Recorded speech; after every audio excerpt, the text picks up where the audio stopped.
जीवन में धैर्य बहुत ज़्यादा ज़रूरी है। देखिए, कुछ भी धारणा बनाने से पहले हमको सीखना चाहिए किसी चीज़ के बारे में, विश्वास नहीं कर लेना चाहिए। किसी चीज़ में कोई निर्णय लेने से पहले आपको समझना चाहिए।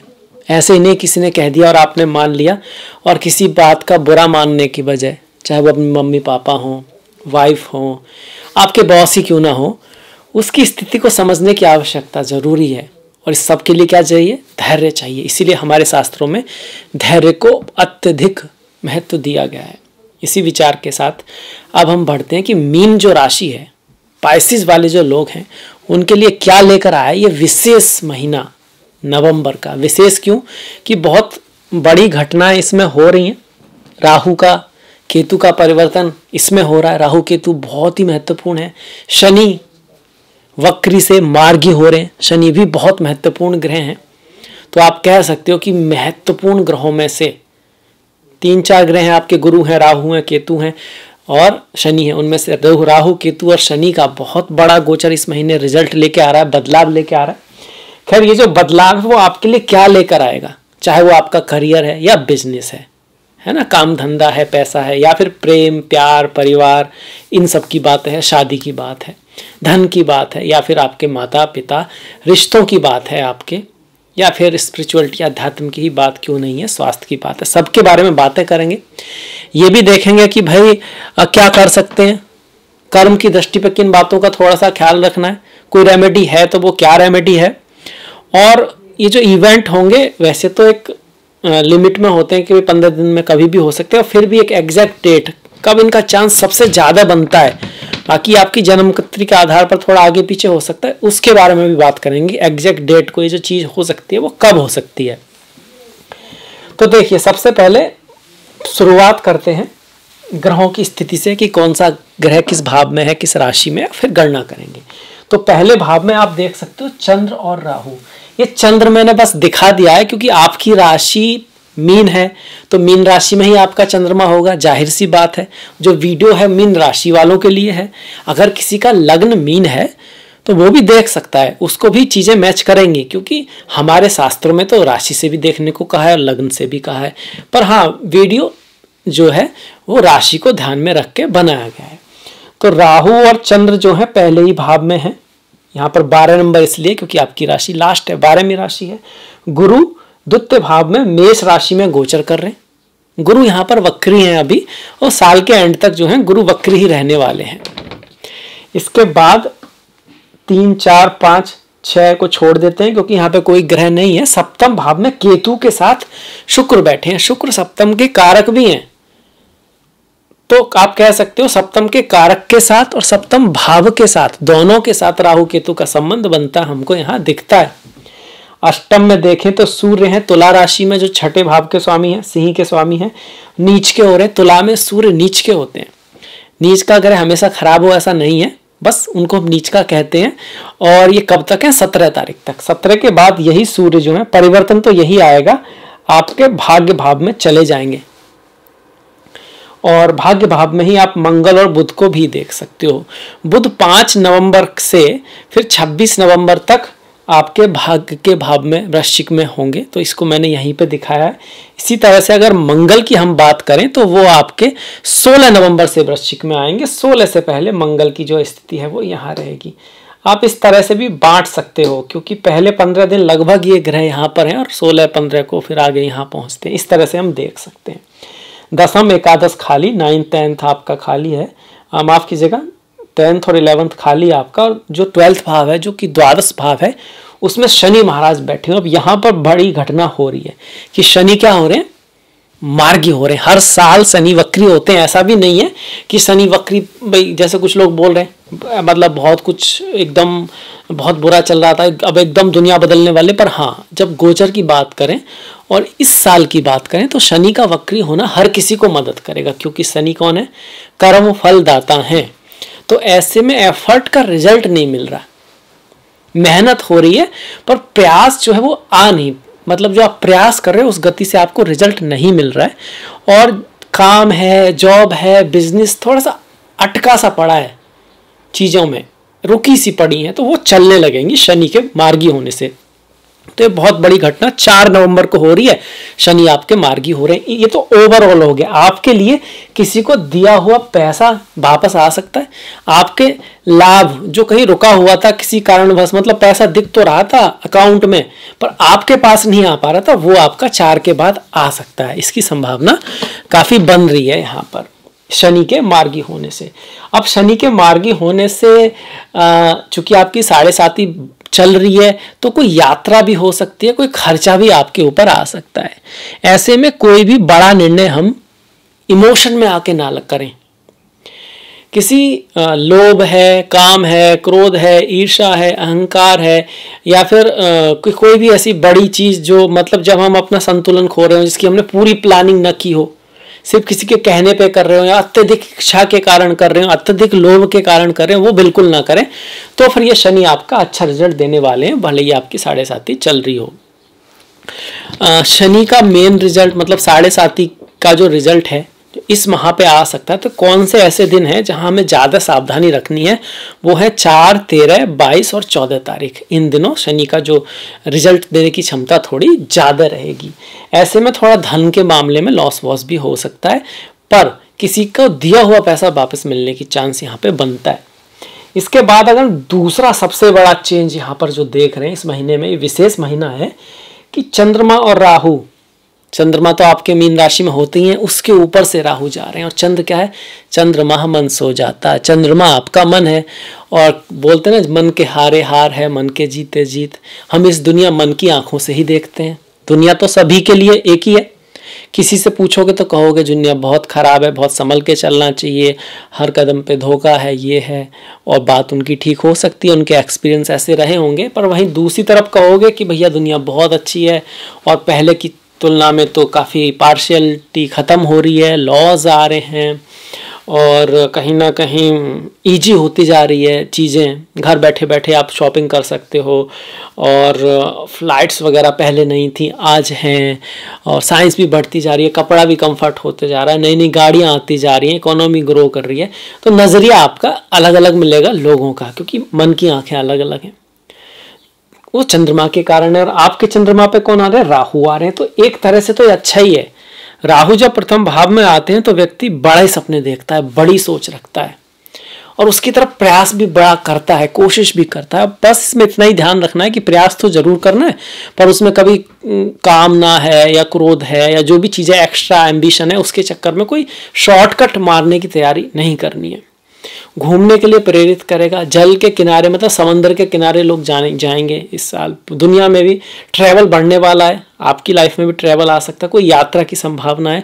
माता के स्वास्थ्य में कुछ उतार चढ़ाव, घर में कुछ मन का कम लगना, बाहर जाने की इच्छा होना, ये जो है चंद्रमा राहु जरूर कराएंगे, आपके कराते ही हैं, उनका नेचर है ऐसा। ऐसे में लोग फॉरेन जर्नी वगैरह बढ़ने वाली हैं। जल से थोड़ा साफ पानी पिएं, स्वच्छ पानी पिएं। जल से बढ़ने वाली बीमारियां भी दुनिया में थोड़ी बढ़ सकती हैं, क्योंकि राहु कहाँ आ गए? जल तत्व में आ गए। पर अगर आपका काम किसी तरह से लिक्विड से जुड़ा हुआ है, जल तत्व से जुड़ा हुआ है, चाहे वो आपका कोई भी चीज़ हो, चाहे वो आपका जैसे कि मिल्क है, पानी है, या कोको कोला टाइप है, मतलब कोई भी चीज़ जो, या दवाइयाँ हैं, तो उसमें आपको काफ़ी लाभ हो सकता है, आपका बिजनेस काफ़ी बढ़ सकता है, क्योंकि यहाँ पर राहु राजयोग में है। राजयोग में क्यों है? केंद्र में बैठे हैं, त्रिकोण के स्वामी के साथ है। त्रिकोण का स्वामी कौन हुआ? चंद्रमा हुआ। तो ये हमारे राहु चंद्रमा कर रहे हैं यहाँ पे। अब राहु चंद्रमा की बात की, आप काफ़ी एक्स्ट्रा इमोशनल भी होने वाले हो, ये भी थोड़ा दिखता है यहाँ पे। तो केतु की भी बात बनती है। केतु आ गए सप्तम भाव में। आप बहुत इमोशनल होगे, आप दुनिया में बहुत कुछ करना चाहोगे, पर आपको साथ लोगों का थोड़ा कम मिलेगा, और इसी कारण से एक निराशा का भाव पैदा होगा। तभी मैंने कहा कि जब किसी से आप हर्ट हो, या हर्ट होना आपको ऐसा लगे कि भाई, तो पहले उसकी स्थिति को भी समझ लें, क्या वो वास्तव में कुछ ऐसा कर रहा है, या उसकी स्थिति में आप भी होते तो शायद यही करते। तो उसको जरूर समझें, क्योंकि केतु यहाँ आपको निराशा तो देगा अपने स्पाउस से, अपने पार्टनर से, बिजनेस से, प्यार में भी। मतलब अगर आपकी कोई गर्लफ्रेंड है या आपका कोई बॉयफ्रेंड है, प्रेम में भी आपको ऐसा लगेगा कि जो मैं दे रहा हूँ ना, जितना मैं कोशिश कर रहा हूँ, जो मैं चाह रहा हूँ, जिस तरह से मैं इतना प्रयास कर रहा हूँ चीज़ों के लिए, उधर से उतना कर रहा हूँ या कर रही हूँ, उधर से उतना प्रयास नहीं हो रहा है, या वो व्यक्ति शायद मेरी कीमत को नहीं समझ पा रहा है। ये पार्टनरशिप में भी होगा कि हम तो बिजनेस पार्टनरशिप में बहुत प्रयास कर रहे हैं, हर तरह की सुविधाएं भी देने की कोशिश कर रहे हैं, काम में भी पूरा अपनी तरफ से हर कुछ दे रहे हैं, पर वहाँ से वो गिविंग मतलब वो चीज़ दिख ही नहीं रही है, ऐसा लग रहा है जैसे कोई व्यक्ति सुन ही नहीं रहा। इस तरह की संभावनाएं बनेंगी। अब इसमें क्या करें, एक तो यही है कि दूसरे की स्थिति को समझें, ज्योतिष के आधार पर भगवान कृष्ण या फिर गणेश जी की पूजा करें, यहाँ पे बहुत बढ़िया रहेगा। साथ में माँ लक्ष्मी की पूजा अवश्य करें। और अगर आपकी पार्टनरशिप में कोई स्त्री है, फीमेल्स है, तो उनके साथ खासा बना के रखें, क्योंकि शुक्र फीमेल को दिखाते हैं, रिलेशन को दिखाते हैं। और आपके चार्ट में शुक्र जो है वो तृतीय और अष्टम के मतलब सास ससुर और छोटे भाई बहनों के साथ भी या उनकी लाइफ में कुछ उतार चढ़ाव रह सकते हैं। इसमें भी कुछ खास दिन है 7, 17, 25 इस दिन, या फिर आपका हम अगर देखते हैं तो 6 तारीख आपका हो गया, और 15, 16 और 24 तारीख को भी थोड़ा रिश्तों का, बिजनेस में, पार्टनरशिप में, व्यापार में ख्याल रखने की आवश्यकता है। ओवरऑल व्यापार का महीना कुछ ऐसा है कि आपको लाभ तो होगा 8 से लेके 8 हाँ जी, मतलब 6 तारीख से लेकर 26 तक लाभ तो आपको रहने वाला है। एंड रिजल्ट तो आपका व्यापार में अच्छा रहेगा, पर जो प्रोसेस है, जो लोगों के साथ लेन देन है, जो बातें होंगी, वहाँ आपको तनाव या निराशा रहेगी, आपको रिजल्ट भले निकल के आए। तो इस तरह का हम बिजनेस के मामले में कह सकते हैं, केतु और शुक्र की वजह से। राहु चंद्रमा आपको एक्स्ट्रा एम्बिवियस भी बनाएंगे। ये भी कारण हो सकता है कि आपकी लक्ष्य ही इतना ऊंचा हो कि आप फिलहाल में जो भी कुछ आपके पास आ रहा है, आपको ऐसा लगे कि भाई वो उतना नहीं है जितना होना चाहिए। ये इस बात का भी ध्यान में थोड़ा रखना है। दसम भाव जो कि करियर का है, अगर उस पर नजर डालें तो दसम का स्वामी गुरु हुआ, और गुरु अपने से अगर हम काउंट करते हैं तो 1, 2, 3, 4, 5 में जा रहा है, तो अच्छा है, गुरु अच्छा है, धन के भाव में जा रहा है। और ये जो भाव है सेल्फ एफर्ट का, तो अपनी मेहनत से, अपने एफर्ट से कुछ फैमिली का भी थोड़ा बहुत सपोर्ट मिल सकता है, या फिर फैमिली बैकग्राउंड की वजह से कि आप उस फैमिली से आते हैं, आपको धन लाभ रह सकता है। आपकी जॉब वगैरह में कोई अगर आप प्रयास कर रहे हैं तो चांसेस है कि हाँ आपको कुछ सफलता मिल जाए, इस तरह का चांसेस है। और अगर आप ऑलरेडी काम कर रहे हैं तो उसमें चीज़ें ठीक रहने वाली हैं। नए जॉब मिलने में ये नहीं, थोड़ी सी पॉसिबिलिटी जरूर बनती है, पर 17 तारीख के बाद, क्यों सूर्य जब तक अष्टम में है, नीच के हैं, तो गवर्नमेंट सर्विस का चांस थोड़ा कम रहता है, ये बात ज़रूर है। पर हाँ, दशमेश की स्थिति अपने मंगल की राशि में बैठे हैं, अपने मित्र की राशि में हैं, यहाँ से उनकी दृष्टियाँ भी देखें तो देखिए 1, 2, 3, 4, 5 छठे भाव पर और दसम भाव पे दृष्टि आ रही है, अष्टम पे आ रही है, मतलब गवर्नमेंट जॉब, अर्थ धन के मामले में अगर आप प्रयास कर रहे हैं कि आपका जॉब वगैरह लग जाए, तो उसके लिए चांसेस काफ़ी ज़्यादा इस महीने में बने हुए हैं। साथ में ये जो गुरु हैं वो 2 केंद्रों के स्वामी होकर द्वितीय भाव में बैठे हैं, तो लक्ष्मी योग भी बना रहे हैं। और शास्त्रों में भी जब गुरु द्वितीय भाव में होते हैं, धन के लिए अच्छा माना गया है। और उनकी जो दृष्टि आपके दसम भाव पर आ रही है, तो करियर वगैरह में अगर आप प्रयास कर रहे हैं, तो 17 तारीख के बाद आपकी जॉब या इंटरव्यू है, तो काफ़ी हद तक चांसेस हैं कि आपको वो मिल जाए या वो हो जाए, उसमें आपको सफलता मिल जाए। इसके बाद अगर हम बात कर लें पैसों की, धन की, तो गुरु तो दिखा रहे हैं धन तो आएगा, धन के मामले में अच्छा महीना है। पर लाभ का जो है वो स्वामी 12वें भाव में जाता हुआ दिखा रहा है कि फॉरेन चीज़ों से, इन्वेस्टमेंट से आपको ख्याल रखना होगा। अगर आप जो पैसा आएगा उसको खर्च करते आ रहे हैं पहले से, तो मामला गड़बड़ है। पर अगर आपने कहीं इन्वेस्ट करते आ रहे हैं, थोड़ा थोड़ा जोड़ते हुए आ रहे हैं, आपका प्रयास रहा है, तो आपकी जो इन्वेस्टमेंट है वो आपको रिजल्ट देंगे। यहाँ पर शत्रु आपसे परास्त रहेगा। शत्रुओं के लिए महीना खासकर अच्छा नहीं है, और खास करके 17 तारीख तक, क्योंकि शत्रु भाव का स्वामी जो कि सूर्य है वो अष्टम भाव में जाकर विपरीत राजयोग बना रहा है। जब 6 और 8, 12 के स्वामी एक उसी भाव में हो या एक दूसरे के भाव में जाएं, तो इसको विपरीत राजयोग बोलते हैं। मतलब चीज़ें ऐसा लगता है कि बिगड़ेंगी, बिगड़ते बिगड़ते फिर बन जाती हैं। कई बार दूसरों के नुकसान से आपका लाभ हो जाता है। जब छठे भाव का स्वामी ऐसा बनाए तो इसको हर्ष योग बोलते हैं। मतलब अचानक से लगता है, व्यक्ति को खुशी होती है, यार ये कैसे हो गया, मैं तो सोच रहा था नहीं हो पाएगा पर हो गया। इस तरह के चांसेस बनते हैं, और इस तरह की पॉसिबिलिटी आपकी पहले 15 दिन बन रही है, 16 दिन तक आप कह सकते हो, क्योंकि सूर्य विपरीत राजयोग पहले 16 दिन ही बना रहे हैं। इसमें भी आपके 7, 8 तारीख और 5 तारीख 5, 6, 7, 8 जो तारीख है इसमें आपको कोई सरप्राइज या कोई अच्छी चीज़ मिल सकती है, इस चीज़ की संभावना है। और उसके बाद आपका 18 तारीख और जो 26 तारीख है इसमें अगर आप बहुत एफर्ट करें, कोई अपॉर्चुनिटी आएगी जो आपको ऐसा लगेगी कि कोई चैलेंज ही है, आपको ऐसा लगेगा कि ये शायद ना हो पाए मेरे से, ये तो बड़ा मुश्किल है, पर अगर आप एफर्ट करोगे और थोड़ा एक्स्ट्रा मेहनत करोगे थोड़ा सा, तो फिर ये तारीखें आपको कुछ भाग्यशाली इवेंट दे सकती हैं। क्योंकि यहाँ जब सूर्य आएंगे तो वो बुध और मंगल के साथ में होंगे, जो कि आपके चार्ट के धन के स्वामी भी बनते हैं और भाग्य के स्वामी भी बनते हैं। क्योंकि मंगल पहले तो यहाँ पर है, पहले 16 दिन, उसके बाद यहाँ पर आते हैं। पहले 16 दिन क्या करेंगे, जो बातें कहीं उसके अलावा मैरिज का और इन लॉज के साथ आपको थोड़ा ख्याल रखना है, स्वास्थ्य के मामले में भी ध्यान रखना है। पर बाद के जो 15-16 दिन है वहाँ पर सूर्य और मंगल की ये स्थिति आपकी हो जाएगी। 3 ग्रह भाग्य के स्थान में बैठे हैं, इसमें से मंगल और सूर्य मित्र हैं, तो पिता के लिए अच्छा ही है। हालांकि थोड़ा अनबन रह सकती है, उनकी लाइफ में कोई संघर्ष आ सकता है, पर ओवरऑल अच्छा है।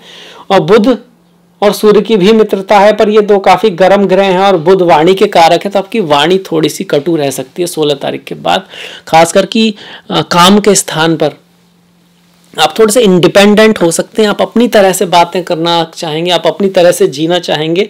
और ये बात शायद आपके बॉस या जो सुपीरियर्स हैं उनको थोड़ी नागवार गुजरे, इस तरह की पॉसिबिलिटीज बनती हैं, खासकर कि 20, 28 और 17 तारीख के आसपास। तो उस समय हमको थोड़ा सा ध्यान ज़रूर रखना है। इसके बाद देखिए कुंडली में केतु शुक्र का जो योग है ये क्या कर रहा है, मैरिज लाइफ के लिए अच्छा नहीं है, रिश्तों के लिए अच्छा नहीं है। आपको रिश्तों में कहीं ना कहीं देना ज़्यादा पड़ेगा। कुछ अगर आप सिंगल हैं तो आपके नए रिश्तों की शुरुआत ये केतु करा सकते हैं, पर अगर आप ऑलरेडी रिश्तों में हैं तो आपके स्पाउस से कुछ ना कुछ दूरी या उसकी लाइफ में कुछ थोड़ा बहुत कष्ट रहेगा। पहले भाव में राहु गुरु का आना, आप अपने बारे में जानना शुरू करेंगे, मैं क्या हूँ, या मेरे को अपने जीवन में कुछ करके दिखाना है, मेरे को कुछ करना है, कुछ बनना है लाइफ में। और आपकी जो सोच है भविष्यवादी होने वाली है यहाँ से। इसमें बस सही रास्ते का ध्यान रखना है, ये राहु भी आपके लिए ठीक ही है, बेकार नहीं है। इसी तरह से अगर गुरु की बात करें तो गुरु यहाँ आपको धन भी देंगे और आप धन के लिए बहुत प्रयास करने वाले भी हो, बस आपको थोड़ी लॉन्ग टर्म जो है ना सोच यहाँ पे रखनी है। बुध की अगर बात करें तो बुध आपकी मैरिज लाइफ का जो रिजल्ट है उसको अच्छा दिखा रहे हैं। मतलब आप भले ही आपस में लड़े झगड़े, भले ही आपकी पार्टनरशिप में अपने पार्टनर से ना बने, पर एंड रिजल्ट जो उस पार्टनरशिप का आने वाला है वो आपको भाग्य की तरफ ले जाएगा, अच्छी दिशा में ले जाने वाला है। ये यहाँ पे हमारे ग्रह कह रहे हैं। रही 7.5 की बात, 7.5 चलती रहती है, ऐसा नहीं कि सबकी 7.5 खराब होती है, पर हाँ ये जरूर है राहु आए हैं तो उसका एक अपना कहेंगे असर रहेगा। और 7.5 में अब शनि मार्गी हो गए तो उसका असर फिर से शुरू जरूर हो रहा है। पर अगर आपकी चंद्रमा पर यहाँ पर कुंडली में आपके चंद्रमा पर शनि की दृष्टि नहीं है, आपकी चंद्रमा पीड़ित नहीं है, तो ये जो शनि है आपको फॉरेन विदेशों से आपकी सफलता दिला सकते हैं, आपकी इन्वेस्टमेंट आदि से आपको लाभ करा सकते हैं। ऐसे में आप कुछ ना कुछ इन्वेस्टमेंट करते रहें। आपके पास अगर पैसा है तो रिस्क ना लें, उसको कहीं ना कहीं इन्वेस्ट कर दें ऐसी जगह जहाँ वो परमानेंट रह सके, जहाँ रिस्क कम हो, इस चीज़ का आप ध्यान रखें। बाकी भगवान रुद्र या महाशिव जी भगवान महादेव की पूजा आपके लिए बहुत बढ़िया रहेगी, जहाँ तक कि 7.5 की बात है। या फिर आप हनुमान जी की पूजा भी शनिवार और मंगल को कर सकते हैं, आपके लिए बहुत अच्छा रहेगा। अब इसके साथ हम बढ़ जाते हैं कुछ जो मुहूर्त होते हैं, भाई किसी चीज़ के लिए शुभ समय है या नहीं है। इस महीने में आपका शादी विवाह को लिए भी अच्छा समय आ रहा है। अगर कुछ लोग शादी विवाह के बारे में सोच रहे हैं तो 23, 27, 28, 29 तारीखें काफ़ी अच्छी हैं। गृह प्रवेश, किसी ने घर बनाया और वहाँ जाएं तो कौन से दिन शुरुआत करें तो 22, 23, 27, 28 बहुत बढ़िया है।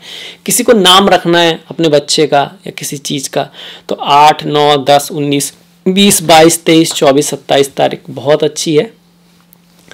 और बच्चे को पहली बार खाना खिलाते हैं लोग, इसको बोलते हैं अन्नप्राशन मुहूर्त बोलते हैं। तो 10, 22, 24, 27, 29 मतलब दूध के अलावा माता शुरुआत करती हैं किसी खाने की, उसके लिए।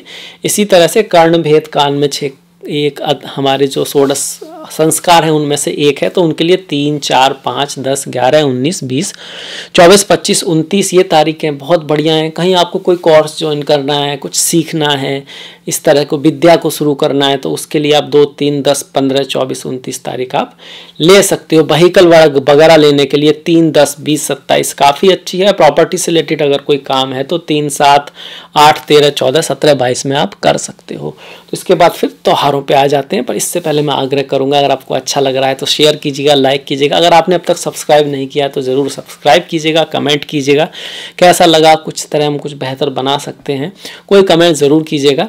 और अब इसके बाद बढ़ जाते हैं त्योहारों की तरफ। हमारे त्योहार, हमारे व्रत, फास्ट बहुत ज़्यादा महत्वपूर्ण है, क्योंकि ये हमारे इतिहास को दिखाते हैं, ये बताते हैं कि हमारी जड़ें कैसी रही हैं, क्या हमारी यात्रा रही है। किसी भी देश के त्यौहार हैं, उनके व्रत वगैरह हैं, फास्ट रिचुअल हैं, उनके यही बताते हैं कि उनका इतिहास क्या है। और जिसको अपने इतिहास का पता नहीं तो उससे सीख कैसे सकता है, और अगर सीखेगा ही नहीं, पता नहीं होगा तो आगे कैसे बढ़ेगा। और फिर वो बोलते हैं ना, कुछ आपने सुना होगा कि अमेरिका का तो कोई ख़ास कल्चर नहीं, क्योंकि बाहर से लोग वहाँ आ गए हैं। तो एक अपने कल्चर का होना, अपनी एक सभ्यता का होना, अपनी एक कह सकते हो कि एक कनेक्शन का रहना पीछे, भाई हमारा क्या क्या रहा है, बहुत बड़ी बात होती है, जो हमें काफ़ी कह सकते हो खुशकिस्मत है हम इस मामले में, हिंदुस्तान वाले लोग। तो इसीलिए हमें उनके बारे में ज़रूर जानना चाहिए, और हो सके तो उसको जितना हो सके उनको माने भी, समझे भी। तो देखिए, सबसे पहले अगर हम त्योहारों की बात करते हैं तो पहले इस महीने में तो त्योहार ही त्योहार है, और बड़े बड़े त्यौहार हैं जिनको अक्सर लोग वेट करते हैं। पहली तारीख को करवा चौथ है, ये बुधवार का दिन होगा, अच्छी बात है, बुधवार का दिन काफ़ी शुभ माना जाता है। दिवाली शुक्रवार की है, माफ़ कीजिएगा, शुक्रवार की धनतेरस है। माँ लक्ष्मी आती हैं, आप सबके घर में माँ लक्ष्मी आए, भगवान गणेश आपकी सारी विघ्नों को दूर करें। और जो बड़ी दिवाली है वो आपके संडे की है, बहुत अच्छा दिन है। भगवान राम जो है ना, उनको सूर्य जो वंश है उसमें दिखाते हैं, और भगवान सूर्य के लिए भी आप रामचंद्र जी की पूजा करते हैं। ऐसे में दिवाली का संडे के दिन पड़ना ये कहता है कि ये बड़ी बात है हिंदुस्तान के लिए, और आप सभी के लिए। आने वाला समय कहीं ना कहीं कुछ ना कुछ तो ऐसा लाएगा जो ऐतिहासिक होगा। इसके बाद जो गोवर्धन है वो सोमवार का है, भाई दूज मंगल की है, बहुत अच्छा दिन है भाई दूज के लिए।